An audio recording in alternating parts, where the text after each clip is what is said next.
If I do it this way, I'm peaking my bicep. And if I do it this way, I'm lengthening my bicep.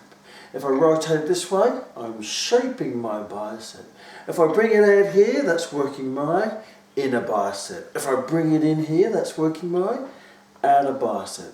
Quite amazing how many ways we can work a simple muscle such as the bicep that is responsible for elbow flexion, where the elbow is basically a hinge joint and either it flexes or extends in only one plane of movement. So let's have a look at this from an anatomical point of view about shaping and sculpting and peaking and lengthening biceps. So first of all, let's have a look at some of the characteristics of a bicep. The main characteristic is that what we call elasticity.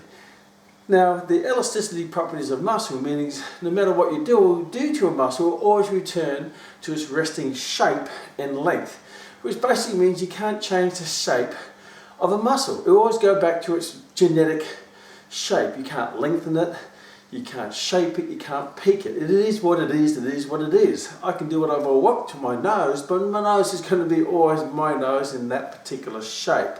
So let's have a look at why some people think this way.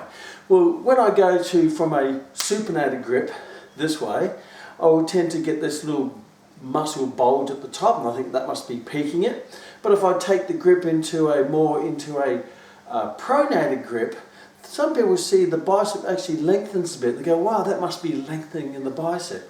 Well, you are technically working the bicep in more of a lengthened position, but it's not lengthening the bicep, because what I'm doing, going from a supinated to a pronated grip, I'm actually I'm rotating the radius around the ulna, and because the biceps brachii inserts onto the anterior proximal radius, then it wraps around the radius. Therefore, it lengthens around the radius and it wraps around. So biomechanically it's a weaker position because it does not have a direct line of pull between the origin of the insertion from the anterior scapula to the radial tuberosity and the anterior proximal radius, because it wraps around. So it's a weaker position. It lengthens because it wraps around the radius, and I go, wow, that must be lengthening the bicep. If I do the opposite, where I supinate it, then I'm actually bringing the bicep more on a line of pull between the origin and insertion. It's a stronger position. It shortens it a little bit, so I must be peaking it.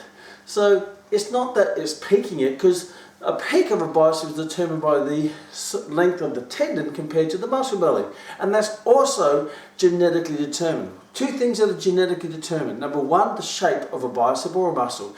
Number two, the attachment size of the origin of the insertion. And number three, the length of the tendon versus the muscle belly.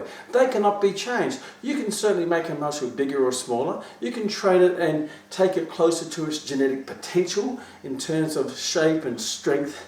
So you can certainly do that, but you can't change the shape of it, lengthen it, you can't peak it. No matter what you hear in bodybuilding folklore, from an anatomical point of view, whether the bicep or the abs or the quads or the hamstrings, you can get better, you can get closer to your genetic potential, but you can't change the shape. Otherwise, I could do your program, your weight training program, and over time, I'll start looking exactly like you. Or you can do my program and you start looking like me. That's not going to be the case. I can look like a better version of me, you can look a better version of you through doing exercises, but exercises don't determine the shape.